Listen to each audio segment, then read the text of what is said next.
tener en cuenta y contextualizar. Este decreto vale la pena mirarlo en el contexto de lo que podríamos llamar política farmacéutica, que tiene varios elementos. El presidente mencionó algunos de ellos. El control de precios, que se viene implementando desde el año anterior, pero incluso que tiene un precursor que son los valores máximos de recobro. Eso es importante tenerlo en cuenta. Todo lo que estamos haciendo y seguiremos haciendo en cuestión de transparencia. Yo creo que eso es fundamental también en nuestra política farmacéutica, y lo que estamos haciendo y seguiremos haciendo también en el uso racional de medicamentos. Este decreto de biotecnológicos entonces debe entenderse, dijéramos, como una pieza de una política pública seria que llamamos de manera genérica política farmacéutica. También hay que hacer tal vez el siguiente contexto, que también es importante, que nos lo han preguntado, dijéramos, en muchas instancias, y es porque, como lo dijo el presidente, estamos siendo pioneros, estamos siendo innovadores en esta regulación. Yo creo que nuestro sistema de salud, a pesar de todos los problemas, tiene unas características que lo hacen distinto a otros sistemas de salud del mundo en desarrollo. Una primera muy importante, y es que nosotros tenemos en nuestro paquete de beneficios los biotecnológicos como no lo tiene casi ningún otro país de América Latina. Les cuento una anécdota. Hace poco hablábamos con un consultor del ministerio francés. Su mamá tiene artritis reumatoidea, vive en Francia, y me dijo: mi mamá no tiene acceso al biológico, ni siquiera en el sistema francés. En Colombia, los biológicos para estas enfermedades que mencionó el presidente, cáncer, artritis reumatoidea, esclerosis múltiple y otras, están incluidos en el plan de beneficios. Yo creo que eso vale también tenerlo en cuenta, y tenemos que tener en cuenta otro contexto institucional. Otro de los desafíos de nuestro sistema de salud en los años por venir es la ley estatutaria, que de alguna manera nos hace, dijéramoslo así, más vulnerables a la presión tecnológica, y vamos a tener seguramente medicamentos biotecnológicos ingresando de manera sistemática, y de allí la importancia de tener biosimilares. Otra cifra que hemos compartido, dijéramos, en muchas instancias, es que el gasto de bolsillo en Colombia es relativamente bajo con relación al gasto total en salud, el 20%, que tal vez es el porcentaje más bajo en América Latina. Por eso Colombia tiene que ser innovador, porque de alguna manera, sin medidas como esta y sin una política farmacéutica seria, esa generosidad implícita, teórica, podrían decir algunos, en nuestro sistema de salud podría poner en riesgo la sostenibilidad hacia el futuro, y yo creo que eso justifica una medida como esta. Ya para terminar la introducción les doy algunos datos, dijéramos, generales que vale la pena tener en cuenta. Hoy en día nos gastamos aproximadamente, el país se gasta 2 billones de pesos en medicamentos biotecnológicos. Casi el 90% de esos 2 billones son cubiertos por el sistema de salud. Yo creo que eso también vale la pena tenerlo en cuenta. 8 de los 10 medicamentos más recobrados son biotecnológicos. Y de los 36 medicamentos biotecnológicos incluidos en el POS, 12 los incluimos el año pasado en un anuncio que hicimos por allá en diciembre.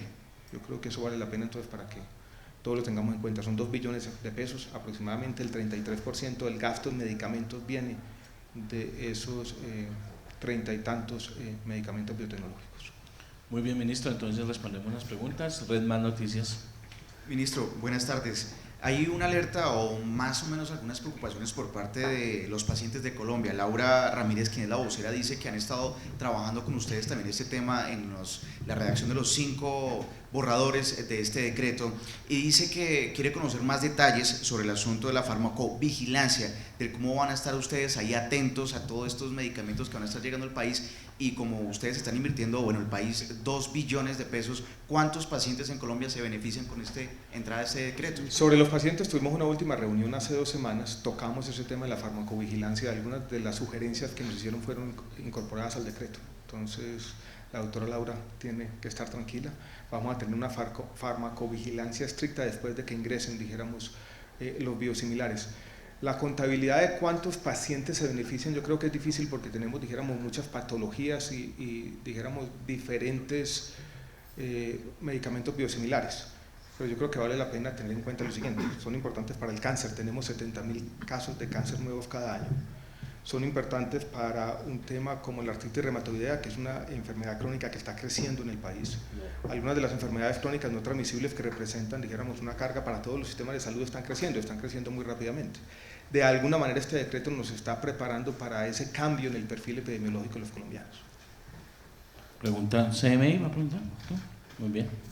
Ministro, CMI yo quiero de saber... Salud, que sabe mucho del tema. Más o menos.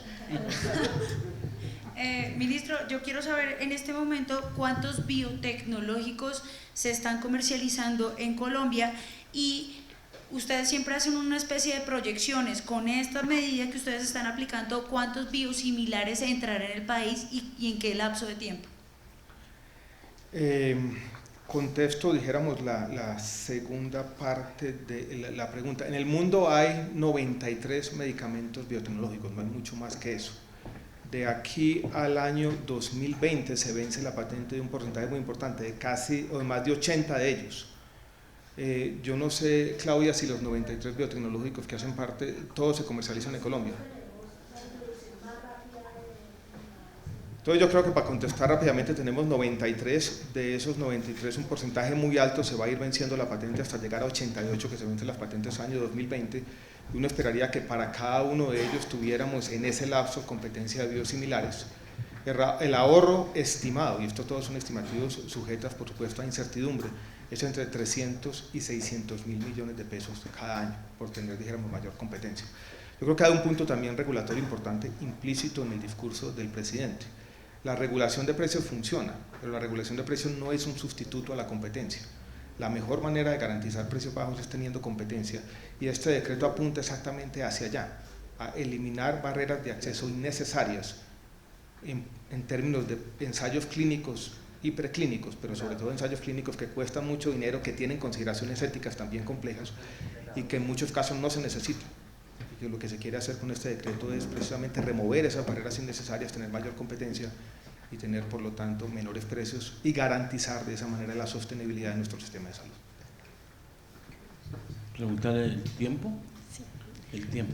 Ministro, ¿tiene el INVIMA la capacidad técnica suficiente para determinar si las moléculas de estos medicamentos van a ser iguales o cómo va a ser esa evaluación? Yo creo que yo contestaría la pregunta de dos partes. Primero, lo que hace el decreto, es otra forma de verlo también, es incorporar los avances científicos en términos de caracterización de estas moléculas. Entonces, dijéramos, el INVIMA se va a ver beneficiado de avances científicos que benefician globalmente, que son de beneficios de toda la humanidad. Va a haber una sala especializada con, dijéramos, de talento humano colombiano de las mejores características. El fortalecimiento del INVIMA es un desafío, dijéramos, para el país, pero para responder claramente la pregunta yo diría, con los avances científicos y con los profesionales especializados, sí los tiene. Muy bien. ¿Yo puedo, con la venida de los colegas, hacer una pregunta, ministro? No. No, una vez firmado el decreto, ¿a partir de mañana ya tendremos biosimilares? No tendremos biosimilares. Viene, dijéramos, otro reto postregulatorio, que es tener unas guías que se llaman, dijéramos, guías de inmunogenicidad. Es nuestro próximo desafío, vamos a trabajar en eso. Esta es una política pública seria, John Jairo, que tiene, dijéramos, etapas, que se ha ido, dijéramos, desarrollando desde el control de precios y requiere, dijéramos, esa evolución en el tiempo, pero sin duda este decreto es un hito importante. Yo creo que ya lo dijo el presidente, yo quiero reiterarlo. Colombia le está mostrando el camino al mundo para garantizar la sostenibilidad de los sistemas de salud y lidiar de manera inteligente, diría yo, con estas innovaciones tecnológicas. Sí, la última pregunta, pero ¿la hace ya la última? ¿O la hace ya ella? Bueno, la hace. Bueno, y recojo la de él. Ministro, usted habló que en el marco de la política farmacéutica que están adelantando en el gobierno, también están teniendo en cuenta el tema de la transparencia, y eso pasa, digamos, la relación entre el médico y la farmacéutica. Yo quiero saber cómo van a hacer ustedes para desincentivar o cómo para controlar esa relación, teniendo en cuenta que van a llegar más medicamentos que igual siguen siendo caros. Un biosimilar sigue siendo caro con respecto a los medicamentos de síntesis. Y también la pregunta de mi compañero, él dice que desde cuándo, por ejemplo, la CPS o los médicos van a poder empezar a recetar biosimilares. Pues la segunda es muy fácil. Desde cuando ingresen, yo creo que tenemos, dijéramos, algunos planes pilotos, y uno esperaría que en cuestión de un año, un poquito más, ya tengamos biosimilares. Desde ese momento podrían empezar los médicos y las EPS a incluirlos. Tenemos que hacer nosotros también un trabajo de actualización de nuestros planes de beneficio.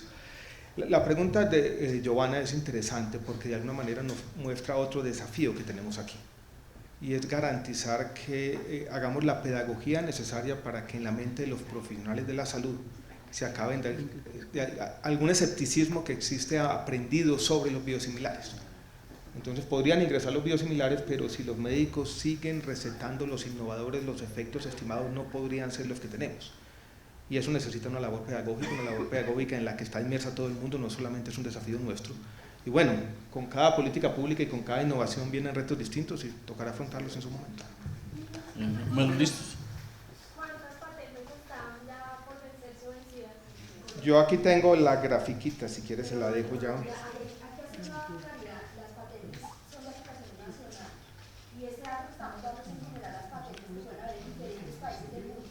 No significa que son las patentes de Colombia. Estamos hablando globalmente cuántos son. Yo lo doy la grafiquita, se vencen entre 2010 y 2015 45 y en el periodo 2016-2020 otras 24, si tenemos en cuenta las que se han vencido de 2009 a la fecha, que son 17, eso suman 86 de las 93, un poco las cifras que tenemos, pero ya le entrego aquí la grafiquita. ¿Estamos listos?